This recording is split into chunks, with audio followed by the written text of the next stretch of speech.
जय माता दी दोस्तों, स्वागत है आप सभी का एक बार फिर से। माँ भगवती की कृपा आप व आपके परिवार पर सदा सर्वदा बनी रहे। दोस्तों, यदि आप अपनी सभ्यता, संस्कृति, तीज त्योहार, धार्मिक जानकारी, वास्तु एवं ज्योतिष संबंधित उपायों के बारे में जानना चाहते हैं तो चैनल को सब्सक्राइब जरूर करिएगा। दोस्तों, चैत्र नवरात्रि को लेकर इस बार लोगों के बीच में थोड़ा कंफ्यूजन है कि ये 8 अप्रैल से आरंभ होगी या 9 अप्रैल से। 9 दिनों का ये महापर्व रामनवमी के साथ 17 अप्रैल को समाप्त हो जाएगा। चैत्र नवरात्रि प्रतिपदा का आरंभ 8 अप्रैल को देर रात 11:50 पर होगा और अगले दिन यानी 9 अप्रैल को रात के समय 8:30 पर समाप्त हो जाएगा। इसलिए उदया तिथि के मान्यता के अनुसार नवरात्रि का आरंभ 9 अप्रैल से होगा। हिंदू धर्म में नवरात्र के 9 दिनों का महत्व बहुत ही खास माना जाता है। इन 9 दिनों में आदिशक्ति माँ दुर्गा के 9 स्वरूपों की पूजा की जाती है। धार्मिक मान्यताओं के अनुसार इन 9 दिनों में माँ दुर्गा से जुड़ी सभी शक्तियां जागृत हो जाती हैं। इसलिए इन दिनों में माँ दुर्गा की संपूर्ण विधि विधान से पूजा करने से आपकी सभी मनोकामनाएं पूर्ण होती हैं।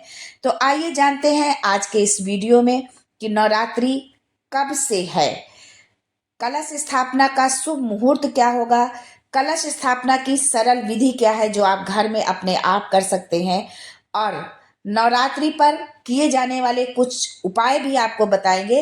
और कलश स्थापना के साथ ही अखंड ज्योति किस दिशा में रखें। जो हम अखंड ज्योति जलाते हैं नवरात्रि में, कलश रखते हैं, तो कलश की दिशा क्या हो और अखंड ज्योति हम जब जलाएं तो किस दिशा में हम रखें, ये सारी जानकारी आपको आज के इस वीडियो में मिलने वाली है। लेकिन उससे पहले आपसे रिक्वेस्ट करती हूँ कि वीडियो को अंत तक आप जरूर देखें और चैनल को लाइक, शेयर और सब्सक्राइब करना बिल्कुल भी ना भूलें। दोस्तों, आज के वीडियो में ये सारी जानकारी आपको मिलने वाली है, इसलिए वीडियो को अंत तक जरूर देखें और बिना स्किप किए हुए देखें। लेकिन ये सब जानने से पहले आपसे रिक्वेस्ट करती हूँ कि वीडियो को लाइक करिएगा, दोस्तों को शेयर कर दीजिएगा, और अगर आपने अभी तक चैनल को सब्सक्राइब नहीं किया है तो चैनल को सब्सक्राइब करके बेल आइकन जरूर दबाइएगा। दोस्तों, इस बार कलश स्थापना के लिए सिर्फ 50 मिनट का समय मिल रहा है। कलश स्थापना सुबह 6:12 से लेकर 10:23 तक आप कर सकते हैं। 4 घंटे 11 मिनट का ये मुहूर्त सामान्य मुहूर्त माना जा रहा है।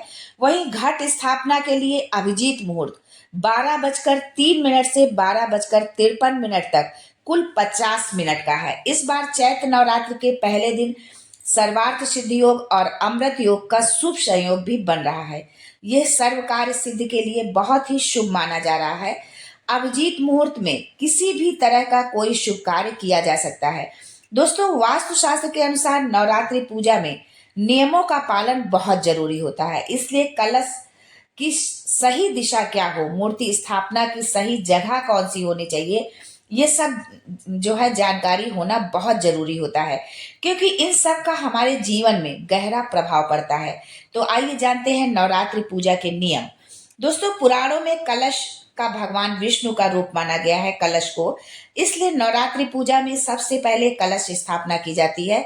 धार्मिक ग्रंथों के अनुसार नवरात्रि पूजा के लिए घर के ईशान कोण उत्तर पूर्व में कलश और कलश माता की मूर्ति या फोटो की स्थापना करनी चाहिए। यदि मान लीजिए कि आपके पास माता की ना तो फोटो है ना माँ का कोई विग्रह है, तो आप सिर्फ कलश स्थापना करें, अखंड ज्योति जलाएं, इतना ही माँ की पूजा पाठ के लिए नवरात्रि में पर्याप्त होता है। इसलिए इस दिशा में मूर्ति और कलश की स्थापना करने से घर में सकारात्मकता बढ़ती है। दोस्तों, नवरात्रि में 9 दिनों तक अखंड ज्योति जलाई जाती है। इस ज्योति का स्थान भी वास्तु शास्त्र में बताया गया है कि किस जगह पर जो है हमें अखंड ज्योति रखनी चाहिए। इसके अनुसार वास्तु शास्त्र के अनुसार पूजा स्थान पर अखंड ज्योति को दक्षिण पूर्व की दिशा में रखना शुभ माना जाता है।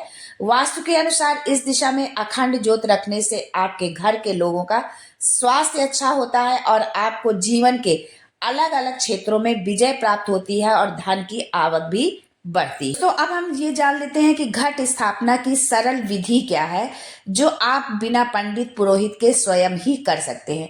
क्योंकि नवरात्र के दौरान जो है सभी लोग घर में माँ की मूर्ति विराजमान करते हैं, घट स्थापना करते हैं, अखंड जोत जलाते हैं, तो वो अपने आचार्य गुरु पुरोहित जो भी होते हैं उनको उनसे बुलवा के उनसे ही करवाते।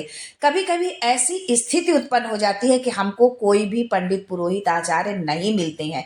उस स्थिति में अगर हमको अपने आप से ही करना है और शुभ मुहूर्त में ही करना है, क्योंकि समय के अभाव के कारण कभी कभी समय आगे पीछे भी हो जाता है यदि हम पंडित और आचार्य से करवाते हैं।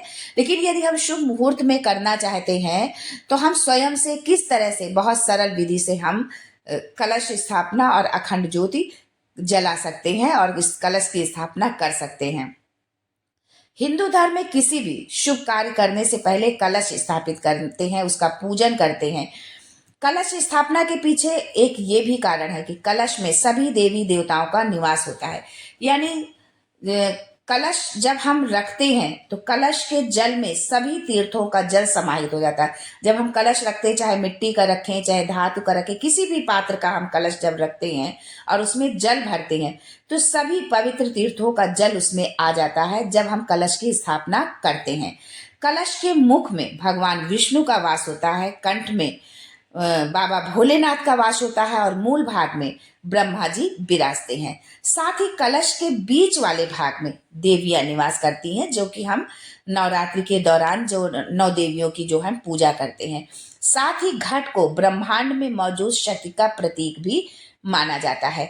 कलश स्थापित करने मात्र से ही घर में मौजूद वास्तु दोष दूर होते हैं और पूजा भी हमारी सफल होती है। यदि घर में किसी भी तरह की निगेटिविटी है तो वो मात्र कलश स्थापना से ही वो समाप्त हो जाती है। जब हम कलश स्थापना करके विधि विधान से उसकी पूजा करते हैं और यदि हमने 9 दिनों का हमने उपवास रखा है, उसका संकल्प लिया है, या हम पाठ कर रहे हैं 9 दिन का दुर्गा सप्तशती का, तो वो भी हमारी पूजा जो है निर्विघ्न रूप से माता रानी सफल करती है, क्योंकि वो स्वयं वहां पर विराजमान होती है। और जहां पर जिस घर में और कलश में जहां पर माता साक्षात रूप में विराजमान है, स्वयं उनकी शक्ति है, तो वहां पर तो कोई विघ्न बाधा आ ही नहीं सकती है।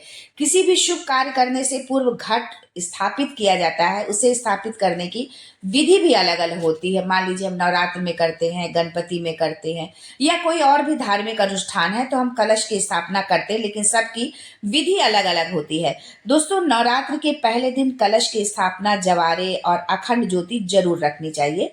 कलश स्थापना से पहले आप ब्रह्म मुहूर्त में उठकर नित्य क्रिया से निवृत्त होकर नए कपड़े पहने। यदि नए कपड़े नहीं है तो साफ कपड़े, आप साफ सुथरे स्वच्छ वस्त्र आप धारण करें।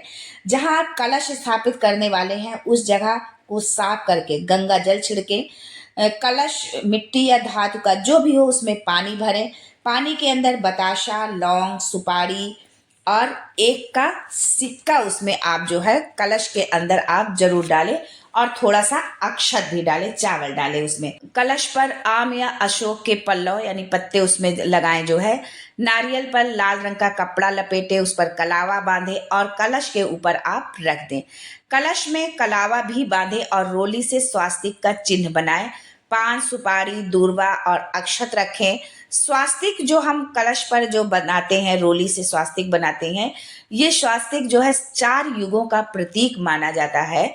कि एक मिट्टी के पात्र में मिट्टी डाल दें और उसमें जौ या सप्त धान बोएं। जो हम जवारे उगाते हैं उसकी ये विधि है कि एक आप मिट्टी का पात्र ले लें, या जो है बांस की डलिया भी लोग रखते हैं। जो भी आप रखते हो हमेशा उसको जो है उसमें मिट्टी रखें और जौ या सप्त धान जो भी आप बोते हैं उसमें डालें।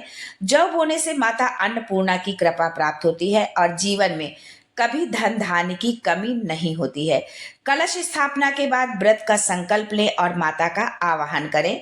संकल्प लेते समय आप अपने हाथ में थोड़ा जल रखें, पुष्प रखें और अक्षत रखें और हाथ जोड़ते हुए ये संकल्प लें कि हे माता रानी, मैंने 9 दिन के उपवास का और इस अखंड ज्योति का हमने संकल्प लिया है और आप अपनी कृपा दृष्टि, अपना आशीर्वाद हम पर बनाए रखना, हमारे परिवार पर बनाए रखना।